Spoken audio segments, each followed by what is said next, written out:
Hello there, world of tankers. Welcome to the channel. I'm your host, Droodles Blitz, and in today's video, I'll be playing in the Tier 9 Japanese collector medium, the Kame. I genuinely did not expect to see this vehicle released as fast as it was. Just 2 weeks ago, it was in the Coming Soon trailer, and it looked pretty dang mid. I gave some suggestions on what Wargaming should do to buff it, including having better gun depression and better mobility. And it looks like Wargaming has done both of those, and actually given it 8 degrees instead of the original 6, and also buffed its power to weight. So I do appreciate Wargaming actually listening to feedback and solving a lot of the problems with this vehicle, especially because it didn't go through testing at all. With that being said, in today's video, I'll be giving you a full rundown of its statistics, capabilities, and some live gameplay to let you know if this is something you should ever consider picking up, and if it's something you should be scared of on the enemy teams. With that being said, let's start off with the gun. It features a 105mm, which has pretty mid dispersion, honestly. 0.335 is not very good. Most mediums you want to be sitting at around 0.3 to 0.308. So in terms of its base dispersion, it's definitely nothing great. Its aiming time is decently fast at 3.1 seconds, and the on-move values are decent as well. So really the only thing that's mid is the base dispersion. In terms of damage per minute, it's got 2,800, which is very nice, judging that this is an autoloader. A double-shot autoloader with an incredibly fast 1.5 second injure clip. That means this vehicle is able to deal 640 damage in 1.5 seconds. That is crazy dangerous. Now, to be fair, a tier 8 called the Barask is able to deal 640 damage in 2 seconds. So it's not like this level of damage output is unheard of, but it's very nice to have great DPM, solid penetration, 280 premium AP, and also hit for 320 damage with such a fast injure clip. 8 degrees of gun depressions means that you'll be pretty flexible on most ridgelines. In terms of mobility, it's not the fastest. It only has a top speed of 50, a reverse of 17, and a power to weight ratio of 22, which is kind of average. It's still one of the slower mediums, but I am happy that overall Wargaming did decide to buff its mobility. It originally had a reverse speed of 14, and I remember saying in my video that it needed to be buffed. 14 reverse is a joke, and it needed to be a lot better. But now that it's actually been buffed, I think it's looking pretty strong. It's got everything you'd want for an autoloader, so now we come to the most important question, and that is, how will this tank perform? I generally think it's going to be pretty strong, because that clip, it's no joke. But there is a big downside, and that is the sheer size of this tank. It's huge. And not only is it large, but it has no armor whatsoever. The turret and hull are basically auto pens for anybody shooting at it. So what that means is basically you gotta try and get hull down and poke as little as you can. Thankfully, with the way the gun works, you should be fine just poking, getting your shells out and backing into cover, but you've got to be really careful in that regard. And not only that, but it has horrible camouflage. So yeah, in terms of the actual tank, it's not going to be easy to drive. I think that the average player is really going to struggle. The turret, the hull, the size, everything about it makes this thing seem like it's going to be pretty tricky. But here we go. We got the enemy defender, and we also have the Pantera, which are spotted. And, well, we've also got the enemy Celino, which... Okay, didn't think he was going to drive like that, but there you go. There's 330, and nah, dang, my shell did not want to hit that stair up. But you can definitely see that, like, if you hit the tank anywhere apart from the mantlet, you're going to be penning it pretty easily. What's nice is that it has a very fast clip reload, and you can see that. Like, this thing reloads really quickly. So, unfortunately, we bounced the TS5 with our first shell. However, we're able to hit them with the second, and that bleeds them about 350 health. We got 5 seconds left, and then we'll hopefully be able to hit the stair rope. I'm not really sure why this player is playing so aggressive, but let's see what we can do. We got the stair rope. There's 315. Boom. That is 608 off that player. That right there is where this tank is insane. Unfortunately, this Pantera is focusing me. Even though he has multiple tanks pushing him, apparently I'm the threat. Well, it's going to come back to bite that Pantera on the rear end, I'll tell you that right now. We have the Celino, and that was a perfect shot into the hatch and somehow bounced. And as you can see, the Celino went right through me. Didn't even bat an eye, just completely buttered through my armor. So again, while this tank does have a very dangerous gun, it is genuinely horrible in the armor department, and everything is going to go right through you. So we have the enemy Progetto. There's one. There's two. That is 612 damage. That's pretty good. Our Grom also gets a nice shell into that player.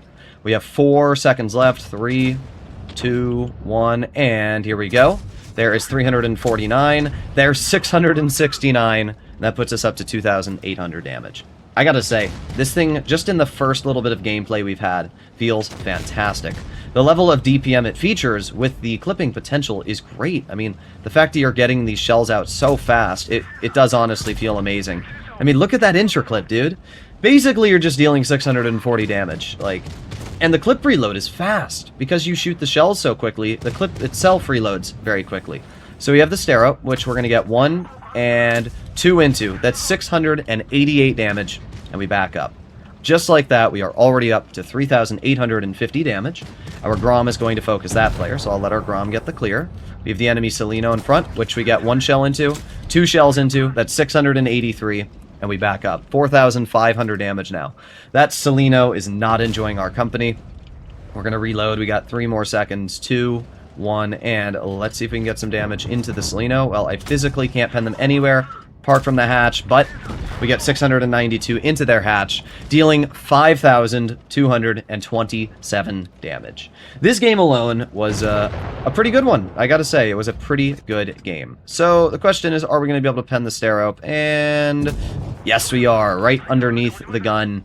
Pretty good shot, and a pretty good game. This battle alone, I really think should illustrate just how dangerous this thing can be in a good player's hands. That level of clipping potential, that level of mobility being pretty good, and the gun depression. Like, even if the armor itself isn't very good, just the fact that you can output that level of damage so quickly is really scary. And we completely dominated. It wasn't even a threat. All of the heavies up against us, we simply out-traded, we backed in the cover, and we rinsed and repeated.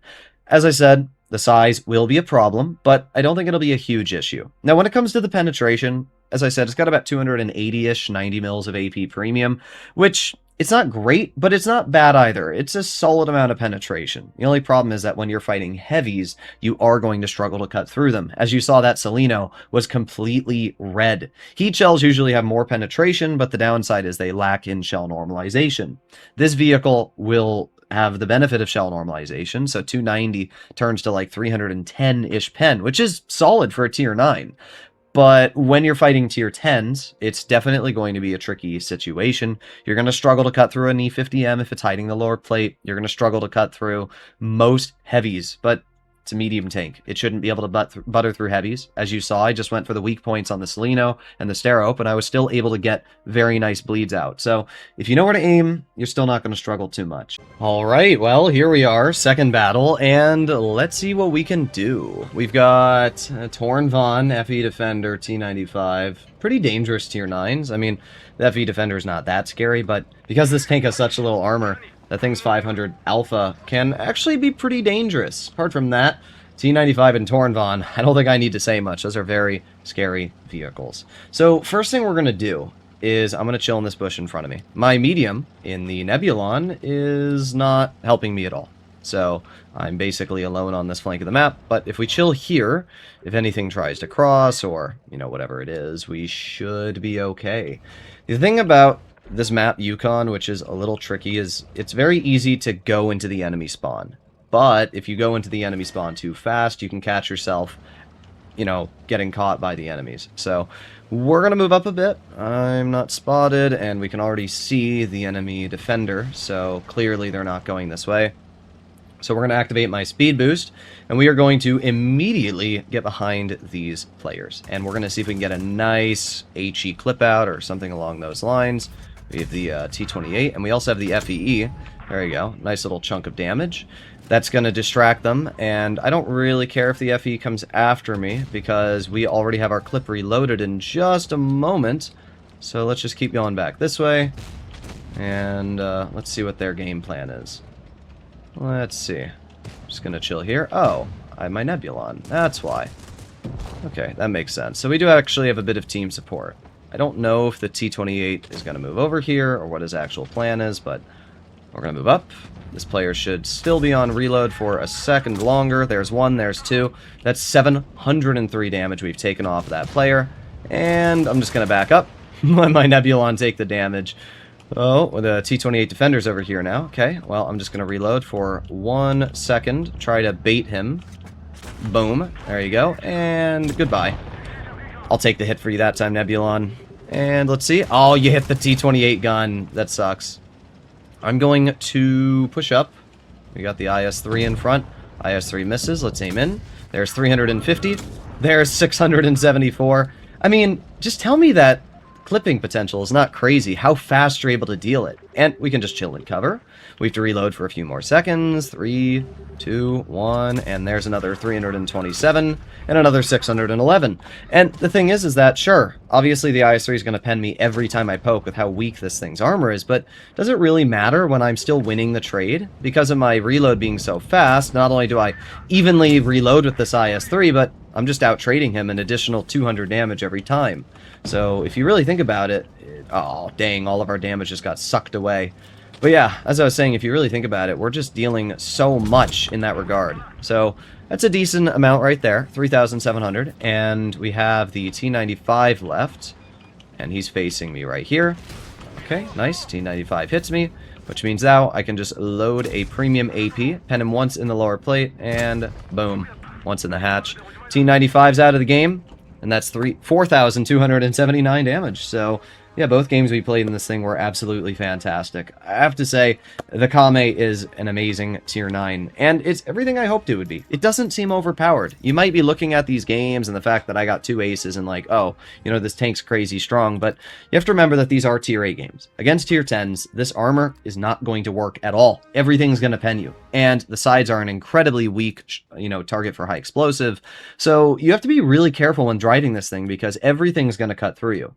The strengths are also quite apparent when it comes specifically to the gun. That is really the only area that this vehicle is strong, but man, is it strong. It has 2,800 DPM. It's got pretty good overall accuracy. Even though the base dispersion isn't good, it seems like the on move is good enough that you'll get the job done. And yeah, being able to deal 640 damage in a second and a half means that 9 out of 10 players are not going to be able to react. And even if they do, you're still going to outtrade them. When you pair that with only a 12.2 second reload, it means that you're also going to out-reload a lot of vehicles. 460 alpha tanks, you're going to out-reload, you're going to deal the damage faster and be able to back into cover. So there are some really good things going for this vehicle. I think that it's actually really well balanced. I have to give Wargaming credit for properly allowing this vehicle to have a dangerous gun, but also being weak enough that if you don't know what you're doing, you're going to be very quickly taken out of the game. You guys can obviously let me know in the comments what you think, but yeah, I'd give this thing a solid 9 out of 10. It's fun, it's well balanced, it doesn't seem overpowered, and because of that, this thing is a winner in my books. That brings us to the final question, and that is the price tag. How much money would I say you should be willing to spend to get your hands on this vehicle? Well, right now, to get your hands on the Kame, you are going to have to spend over $100. I don't know where the crates are, but you're going to have to spend over $100 to guarantee this vehicle, because $80 is going to get you 20 crates, and you need 30. So yeah, it's going to be like 120 bucks to guarantee it. You can buy crates for gold as well, but you can only get, I think, 8 crates in total. So yeah, you're going to have to spend a decent amount of money to get your hands on this tank.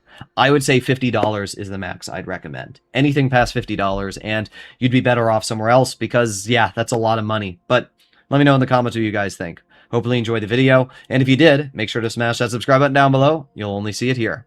Bye-bye.